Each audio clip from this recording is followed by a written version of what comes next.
Alors justement, vous avez parlé d'Internet. Le podcast, c'est-à-dire la possibilité d'écouter une émission à l'heure de son choix, est quelque chose de récent et qui se développe beaucoup pour les radios. Est-ce que vous pensez que l'idée de rendez-vous fixe en radio est maintenant caduque? Et de manière plus générale, est-ce qu'Internet va, sinon tuer la radio, du moins la forcer à se transformer totalement dans son rythme? Alors moi, j'ai le sentiment absolument contraire. Et d'ailleurs, quand on observe ce qui se passe notamment aux États-Unis, on voit que la radio, et notamment la radio généraliste, se porte bien et que c'est un média formidablement complémentaire de la croissance d'Internet.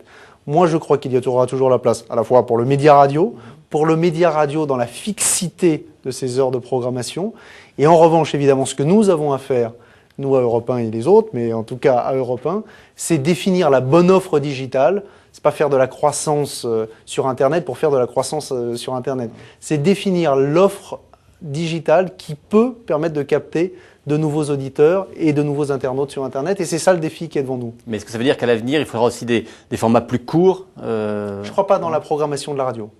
Je crois que la programmation de la radio telle qu'elle existe aujourd'hui est assez adaptée à la situation concurrentielle et à la manière dont les auditeurs écoutent.